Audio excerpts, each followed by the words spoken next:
Bonjour à tous et à toutes, j'espère que vous allez bien. Aujourd'hui, on part sur les traces d'une des fondations vikings les plus durables. Implantée en Europe orientale, au sud-est de la mer Baltique, un nouvel État y voit le jour avec Kiev comme capitale et une dynastie d'origine scandinave à sa tête. La Rus, premier État de Slaves de l'Est entre le 9e et le 13e siècle, qui se développe sur le cours moyen du Dniepr autour de Kiev. Vous voulez en savoir plus sur la Rus de Kiev? Venez avec moi. Les origines de Kiev sont très anciennes.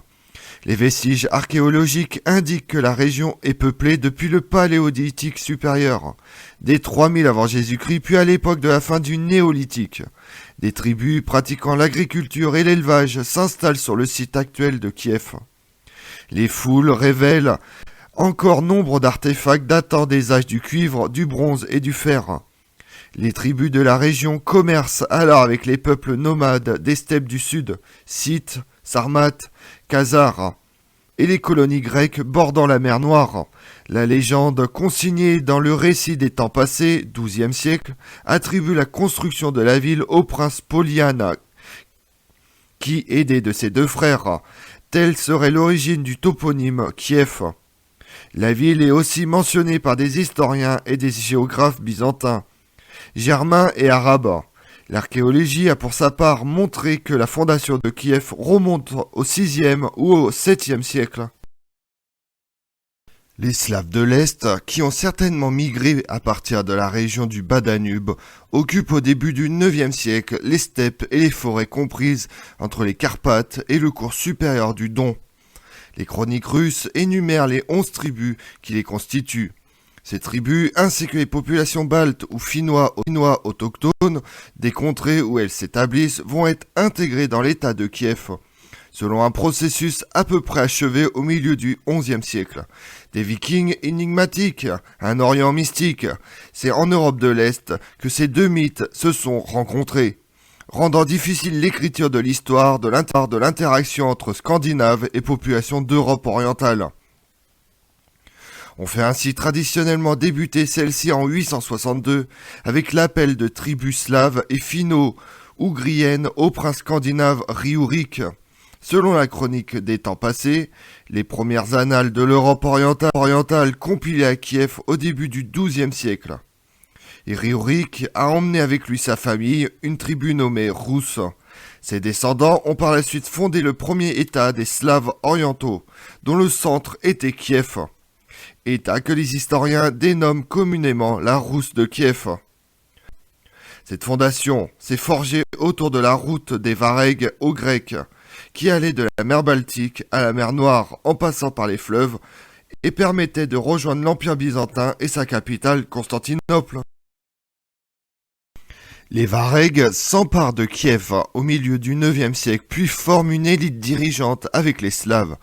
Kiev connaît un essor rapide grâce à son emplacement favorable, un site défensif sur les hautes rives du Dniepr, au cours d'une riche région agricole entourée de villes slaves plus anciennes. Vers 882, le prince Oleg, déjà maître de Novgorod, s'empare de Kiev pour en faire la capitale du premier État slave oriental, la Russie kievienne. La ville développe un commerce florissant le long du Dniepr, au sud vers Byzance et au nord vers la Baltique. Ces marchands se rendent même jusque sur les rives de la mer Caspienne et en Asie centrale.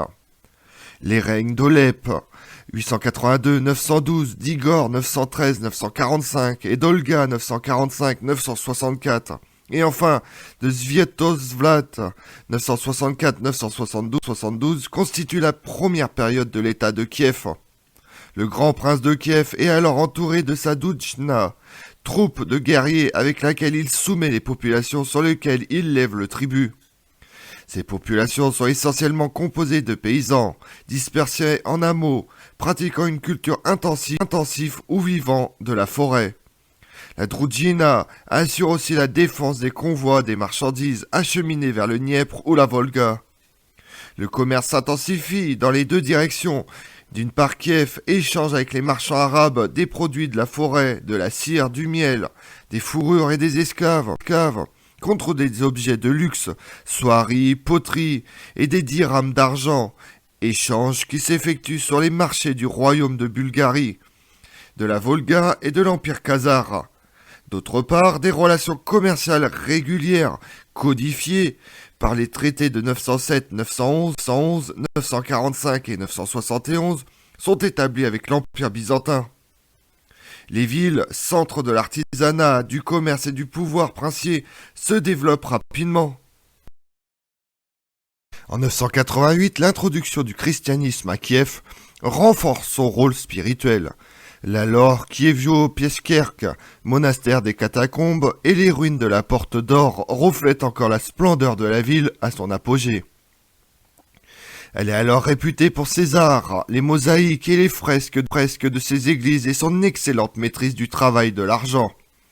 Figurant parmi les plus grandes villes d'Europe, Kiev noue des relations diplomatiques avec Byzance, l'Angleterre, la France ou encore la Suède. Selon certains voyageurs, elle compte déjà des dizaines de milliers d'habitants. La deuxième période, correspondant au règne de Vladimir le Grand 980-1015 et de Yaroslav le Sage 1019-1054, marque l'apogée de l'État de Kiev. L'adoption du christianisme par Vladimir et le baptême qu'il impose à ses sujets 988-989 resserrent les liens avec Byzance. Cependant, ce n'est pas de Constantinople, mais de la Bulgarie du Nord que Kiev reçoit ses premiers cadres ecclésiastiques et ses livres.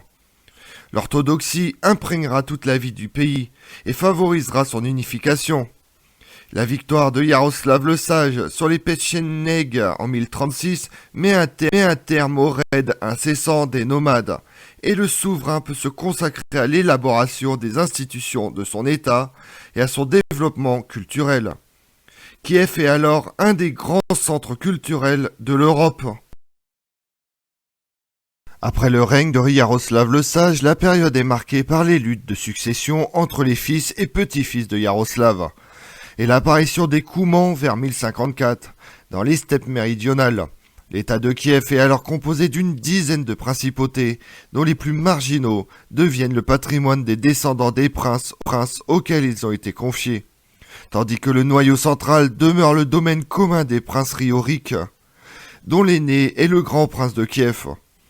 Dans les querelles princières, la population urbaine, représentée par l'assemblée d'évêques, interviennent pour appeler ou révoquer le prince. Sur les vastes domaines princiers et sur les terres des boyards ou de l'église travaillent des paysans. Paysans libres, serfs ou esclaves. Il est difficile de savoir si la majorité d'entre eux est encore libre au XIe siècle. Les assauts incessants ruinent les régions de Kiev, qui se dépeuplent. Les immigrants gagnent principalement l'ouest, Galicie et Volhynie, ou le nord-est. La régression du commerce est due non seulement à l'insécurité des routes à travers la steppe, mais aussi au déclin du califat abbasside et à la poussée des Latins en Orient, première croisade, développement des comptoirs génois et vénitiens de la mer Noire. Kiev perd peu à peu son rôle d'intermédiaire dans le commerce entre l'Orient, l'Europe occidentale et l'Empire byzantin. Le règne de Vladimir Monomaque 1113-1125 et de ses fils marque un redressement et réussissent à vaincre les Poltos et à freiner les tendances au morcellement de la Russie kievienne. Vladimir Monomaque est le dernier grand prince à exercer un pouvoir réel sur tout l'État de Kiev. La dernière période est caractérisée par la désintégration de la Rousse de Kiev en principauté indépendante. La principauté de Kiev, la Galicie et la Volhynie sur la rive droite du Dniepr, celle de Terklinigov et de Novgorod sur la rive gauche du Dniepr, les principautés de Polskoïe et de Smolensk sur le haut Dniepr, celle de Novgorod au nord-ouest, les principautés de Ryazan, de Vladimir Soudan à l'est. Cette dernière connaît un essor remarquable à la fin du XIIe siècle et est, avec la Galicie, l'un des principaux refuges des traditions kieviennes. La ville est cependant affaiblie par plusieurs guerres contre les tribus nomades qui règnent sur les steppes du sud, Khazar, Petchénègues. Mais les luttes intestines incessantes entre les principautés font davantage de ravages encore. En 1169, le prince André s'empare ainsi de Kiev et la met à sac. La cité, dont le déclin commence à la fin du XIIe siècle, ne résiste pas à la montée en puissance des Mongols au siècle suivant. En 1238, une armée conduite par Batou, petit-fils de Gengis Khan, envahit la Rousse de Kiev et après avoir saccagé plusieurs villes, assiège et incendie Kiev en 1240. Une grande partie de la ville est détruite et la plupart de ses habitants sont tués. Selon le moine franciscain Jean du Plan-Carpin, Kiev ne compte plus que 200 habitants en 1246. Le grand, puissant duché de Lituanie s'empare de Kiev et de ses environs en 1362. La ville, qui ne sera longtemps qu'une simple forteresse et un marché mineur le long d'une frontière floue entre la Lituanie et les Tartares des steppes, est souvent attaquée par ces derniers. En 1482, le Khan de Crimée met ainsi la ville à sac. Kiev ne conserve que sa splendeur d'autant que le siège de métropolite. En 1516, Sigismund Ier lui accorde cependant une charte d'autonomie qui relance le commerce. Comme on l'a vu, grande principauté slave médiévale, la Rousse de Kiev fut l'état d'Europe le plus étendu au XIe siècle. De son origine mythique à son déclin, l'histoire s'étale sur près de 4 siècles. Je vous remercie d'avoir suivi cette vidéo en ma compagnie. Si vous voulez connaître mes autres vidéos, retrouvez-moi sur ma chaîne YouTube Tout sur l'Histoire avec Damien, mais également sur les réseaux sociaux, Twitter et Instagram, Histoire Damien. Et pensez à liker, commenter et vous abonner. Je vous remercie à tous.